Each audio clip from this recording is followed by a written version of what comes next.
Welcome back, dear students. Today our topic is population change. पिछले video में हमने देखा था कि वो कौन से फैक्टर्स है जो डिस्ट्रीब्यूशन ऑफ पॉपुलेशन को इफ़ेक्ट करते हैं।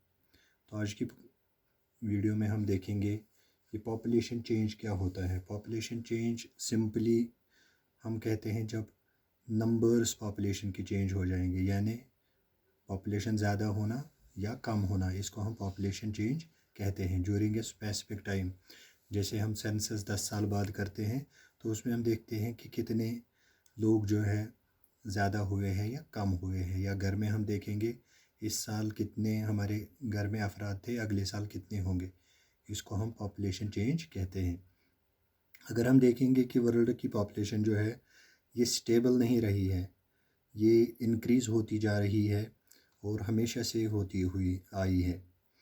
तो ये चेंज जो है ये किस वजह से होता है? पॉपुलेशन चेंज ये बर्थ्स और डेथ्स की वजह से होता है। 1800 तक जो हमारी ह्यूमन हिस्ट्री है, 1800 तक जो पॉपुलेशन थी वो स्टेडली यानी वे स्लोली, बहुत स्लोली वो इंक्रीज़ हो रही थी। लेकिन आफ्टर 1800 जो हमारी पॉपुलेशन है वो बहुत ज़्यादा उसमें चेंज आ गई। पहले क्यों कम ये पॉपुलेशन जो है आहिस्ता से क्यों बढ़ रही थी?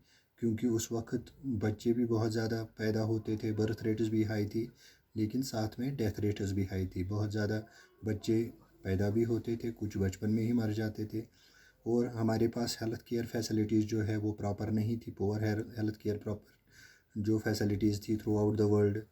सफिशेंट फूड नहीं था लोगों के, जो हमारे फार्मर्स थे वो उतना नहीं जो अनाज वगैरह नहीं बना पाते थे जो हमारी पॉपुलेशन के लिए सफिशेंट था। इसलिए बहुत सारे लोग जो है वो फाककशी से भी मरते थे, या इसके अलावा बहुत सारे फेमाइनस आते थे, या ऐसी कोई बीमारियां फूट पड़ती थी जिनका कोई इलाज नहीं था। उस वक्त साइंस इतना तरक्की नहीं कर चुका था, तो उस वजह से बहुत सारे बच्चे पैदा भी होते थे। पॉपुलेशन जो है जो बढ़ने की बजाय घट जाती थी, क्योंकि उस वक्त लोग जो है उनकी ज़्यादा लाइफ नहीं थी, ख़ुसूसन बच्चों की।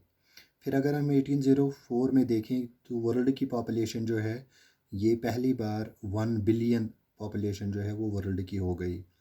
उसके 160 साल बाद यानी 1959 1960s में जब हम देखेंगे तो वर्ल्ड की पॉपुलेशन जो है वो 3 बिलियन को टच हो गई। यानी 150 साल में जो हमारी आबादी है वो 3 गुना बढ़ गई। उसके बाद अगर हम देखेंगे 40 साल में ही 1900 में 2000 में जब हम पॉपुलेशन देखेंगे, या 1999 में हमारी पॉपुलेशन जो है वो 6 बिलियन हो गई, यानी वो डबल हो गई 40 साल में। इसी तरीके से जो हमारी प्रोजेक्टेड पॉपुलेशन ग्रोथ है या पॉपुलेशन चेंज है, बाय 2025 हमारी पॉपुलेशन जो है 8 मिलियन को भी क्रॉस कर जाएगी। 8525 मिलियन एस्टिमेटेड पॉपुलेशन है बाय 2025। तो इस पॉपुलेशन की बढ़ने की रीज़न्स क्या है? वो ये है कि जो हेल्थ फैसिलिटीज़ बढ़ गई हैं, अब हमारे पास ऐसी दवाइयाँ आ गई है, ऐसी फैसिलिटीज़ आ गई है जिससे हम डेथ रेट को कर्व कर चुके हैं। हमारे पास बेहतरीन फूड सप्लाई है। अभी हमारे बच्चे जो है वो खाने की वजह से नहीं मर रहे हैं, वो बीमारियों की वजह से नहीं मर रहे हैं, और बर्थ रेट जो है वो अभी भी बहुत ज़्यादा है। जो बर्थ रेट किसको हम कहते हैं?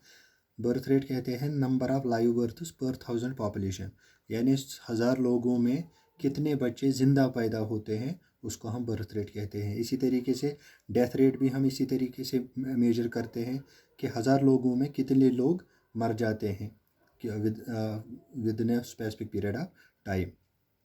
तो जो डिफरेंस होता है बर्थ रेट और डेथ रेट में, उसको हम कहते हैं नेचुरल ग्रोथ रेट।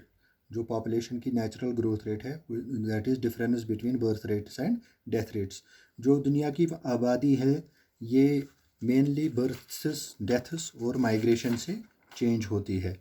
माइग्रेशन क्या होता है? माइग्रेशन जब लोग एक जगह से दूसरी जगह रहने के लिए जाते हैं, ये विद इन द कंट्री भी होता है या एक कंट्री से दूसरी कंट्री में भी। जब लोग एक कंट्री से आते हैं उनको हम इमिग्रेंट्स कहते हैं। जब हमारी कंट्री से दूसरी कंट्री में जाएंगे उनको हम इमिग्रेंट्स कहते हैं, और जब दूसरी कंट्री से हमारी कंट्री में आएंगे उसको हम इमिग्रेंट्स कहते हैं।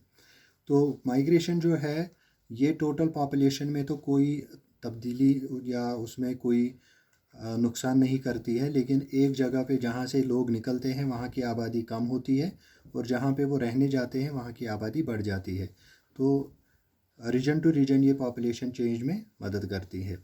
तो इसी तरीके से अगर हम देखेंगे यूनाइटेड स्टेट्स ऑफ अमेरिका, अगर हम देखेंगे ऑस्ट्रेलिया, अगर हम देखेंगे यहाँ पर लोग ज़्यादा इमिग्रेशन के लिए जाते हैं, ज़्यादा लोग वहाँ पे रहने के लिए जाते हैं एज़ कम्पेयर टू दिस जो अफ्रीकन कंट्रीज़ है या एशियन कंट्रीज़ है, वहाँ से लोग दूसरी कंट्रीज़ में बेटर लाइफ स्टाइल्स के लिए जाते हैं, तो वहाँ पे आउट माइग्रेशन या एमिग्रेशन ज़्यादा होती है।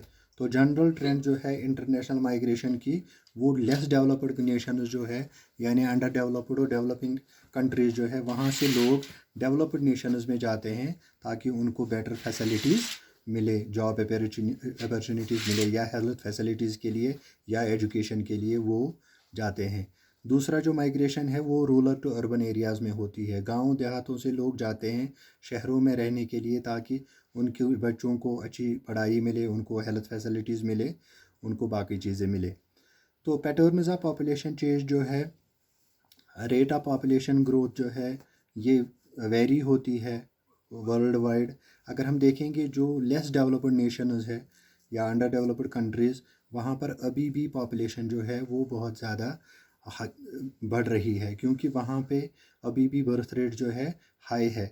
इसके साथ साथ वहाँ पे डेथ रेट्स पे थोड़ा सा काबू हो गया है, जिसकी वजह से वहाँ पे और हेल्थ फैसिलिटीज़ इम्प्रूव हो रही है वहाँ पे, जिसकी वजह से वहाँ की पॉपुलेशन जो है अभी बढ़ रही है।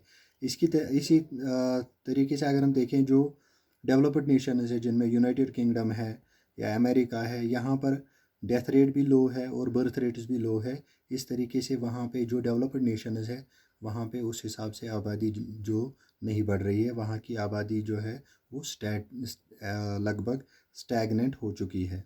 तो आज की वीडियो में इतना ही। अगली वीडियो में हम देखेंगे पॉपुलेशन कंपोजिशन। दीजिए इजाज़त, take care and good bye.